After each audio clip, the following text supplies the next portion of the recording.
The eviction notice was taped crookedly across the old wooden door like it had been slapped there in anger. Walter Hayes stood frozen on his porch, staring at the bright red paper fluttering in the cold autumn wind. His hands trembled, not from fear, but from age. At 78 years old, his body had long ago stopped cooperating with him. His knees ached every morning. His back felt like shattered glass, and the cane in his right hand had become less of a tool and more of a lifeline. But nothing hurt more than the words printed across that notice. Property condemned. Vacate within 14 days. Walter blinked slowly. 14 days. 14 days to leave the only home he had left. A home he built with his own hands after returning from war. A home where his wife Martha had laughed until cancer stole her voice. A home where his son had taken his first steps before being buried in a military cemetery 20 years later. Walter pressed a shaking hand against the porch railing to steady himself.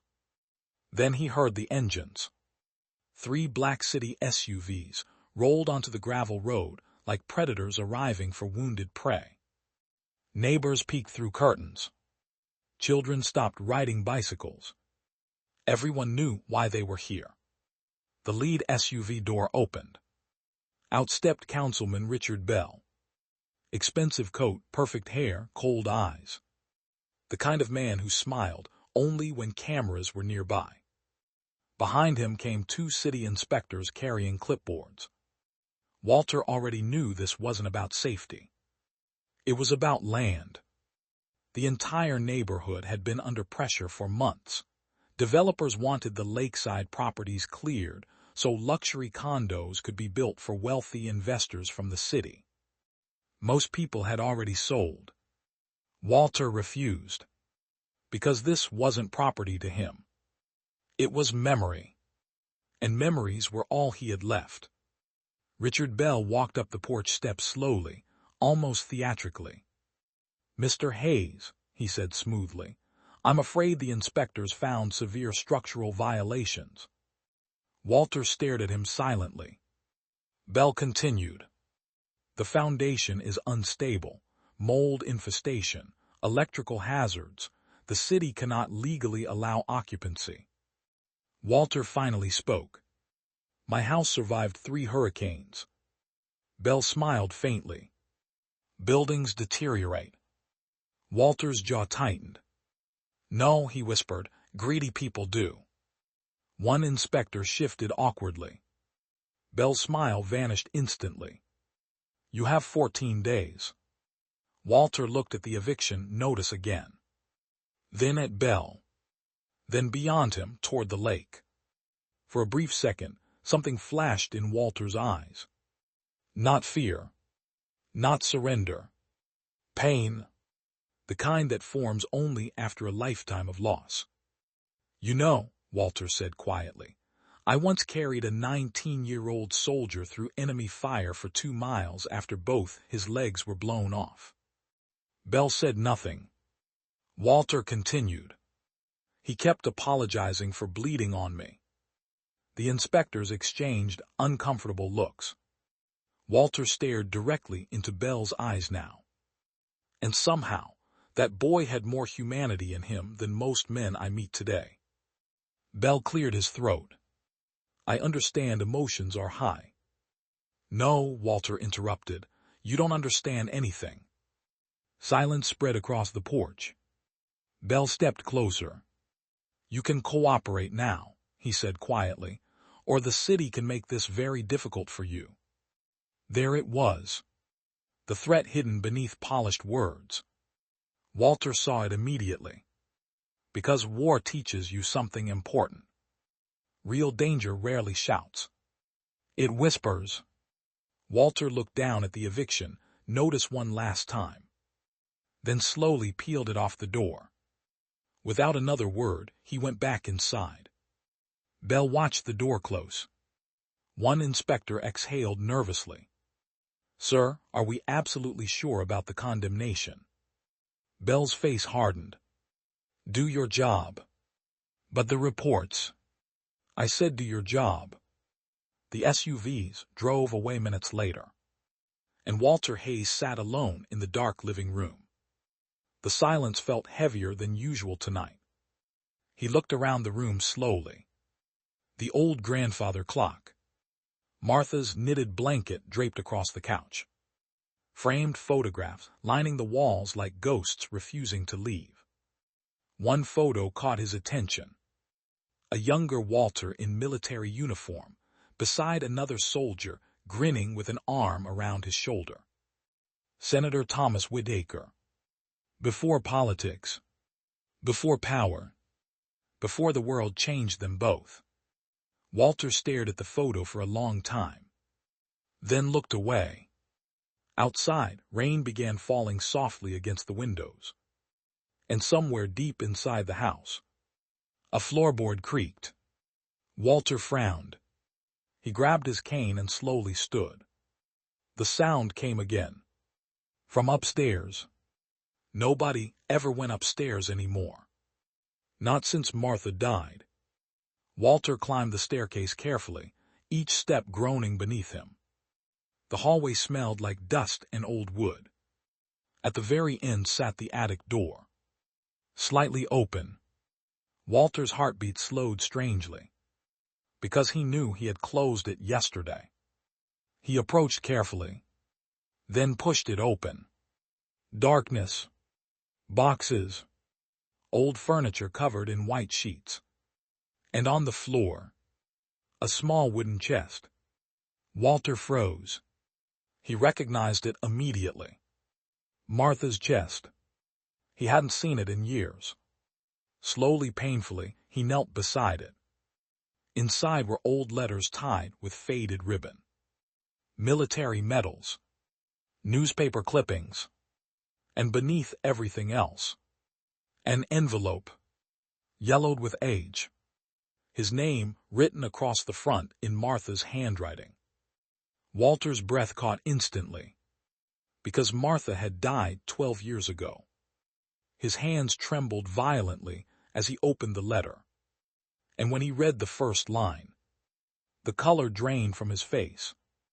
Outside, thunder shook the windows. Meanwhile, across town, Richard Bell sat inside an expensive restaurant laughing with developers. Wine glasses clinked. Blueprints covered the table. One developer pointed at a map. Once Hayes is out, he said, the rest becomes easy. Bell smirked. That old man won't be a problem much longer. Another man laughed. What's he gonna do, start a war? Bell leaned back confidently. No, he said, men like him are already defeated, they just don't know it yet. But at that exact moment, Walter Hayes was rereading Martha's letter, with tears streaming silently down his face. Because hidden inside that letter was a truth buried for over 40 years. A truth powerful enough to destroy careers. Possibly even governments. Walter sat motionless for nearly an hour. Rain hammered the roof above him, while memories flooded back like ghosts clawing their way out of the grave. Vietnam. Fire. Blood. Screaming. And Thomas Whitaker. Not the senator the world admired. The man Walter truly knew. Martha's letter explained everything carefully. She had discovered it by accident years earlier, after Walter's former commander died. Bank records. Military reports. Signed documents. Evidence proving that Thomas Whitaker had secretly authorized illegal operations during the war that resulted in American soldiers being abandoned behind enemy lines, including Walter's son, Daniel. Walter stopped breathing for a moment. His son hadn't died in honorable combat like they'd claimed. He had been sacrificed, discarded, covered up. Walter's eyes filled with rage, so deep it frightened even him. And then came the final sentence in Martha's letter. If they ever come for your home, it means they know what you possess. Walter looked up slowly. A terrible realization forming. This wasn't about condos. It never was. The hidden chest contained military documents Martha had protected for decades, and someone powerful wanted them gone forever. Suddenly, headlights swept across the house outside. Walter quickly extinguished the attic light. Car doors slammed. Voices. Walter moved toward the attic window carefully and peeked down. Two men in dark jackets approached the house. Not city inspectors. These men moved differently. Purposefully. One carried a flashlight. The other carried something metallic beneath his coat. Walter's heartbeat thundered. The front doorknob rattled downstairs. Then came knocking. Hard. Aggressive. Mr. Hayes. Silence. Another bang. We need to speak with you. Walter backed away from the window. His old instincts returned instantly. Combat instincts never truly die. He grabbed the chest. Pain shot through his spine, but adrenaline buried it. Downstairs, the front door suddenly burst open. Wood splintered. Walter's eyes widened. The men entered the house. Heavy footsteps echoed below. Walter looked around desperately, then toward the back attic window. It barely opened. Too small. Too dangerous. But there was no choice. He shoved the chest through first, then painfully squeezed himself after it. Rain drenched him instantly. Below, the backyard dropped nearly 10 feet into muddy grass. Walter lowered himself carefully. The rotten gutter snapped. He crashed hard into the ground with a cry of pain. Inside the house, voices shouted. He's outside. Flashlights swept across the yard. Walter forced himself up despite agony exploding through his hip. Then he ran.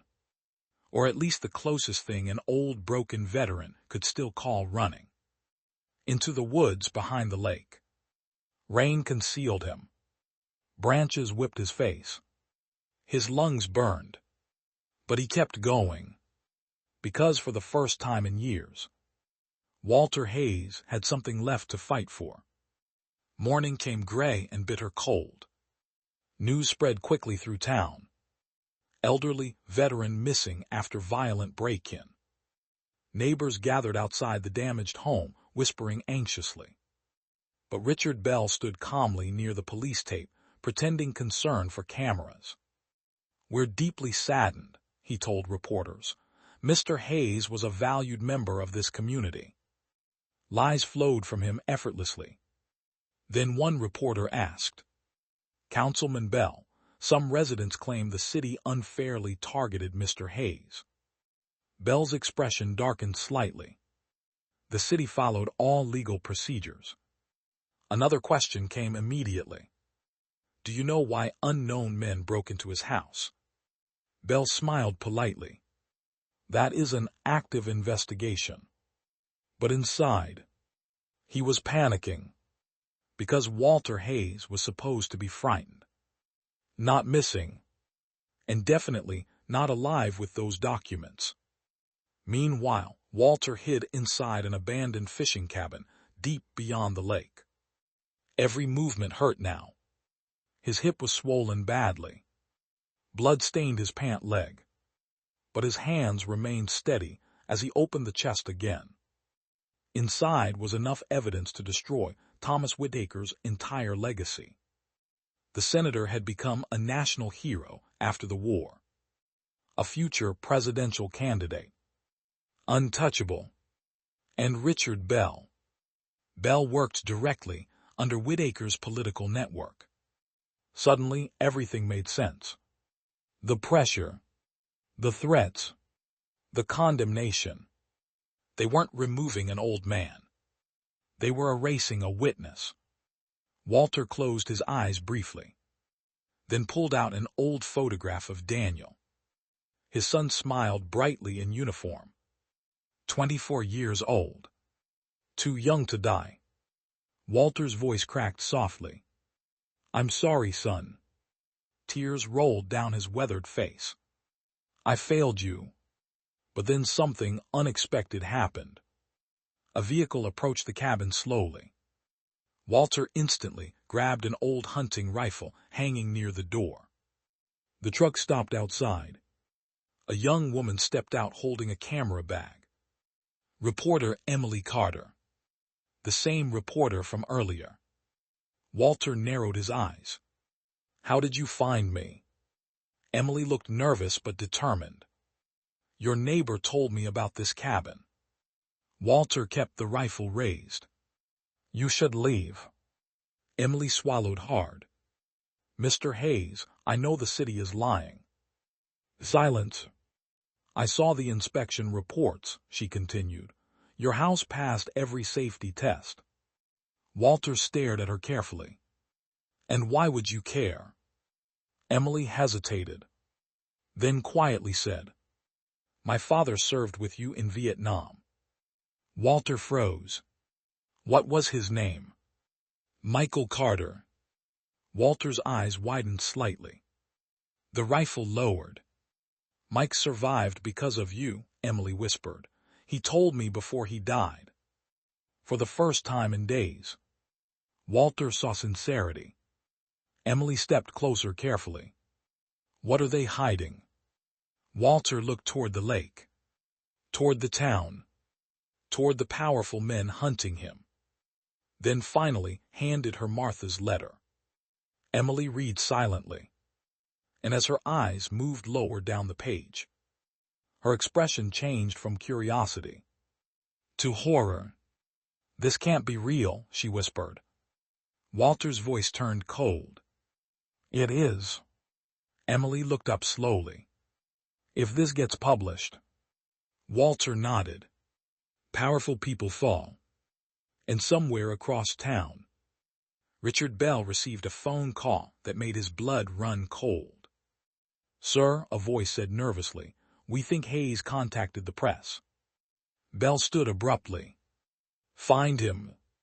What if he releases the documents? Bell's face twisted with fear. Then we bury him before he can.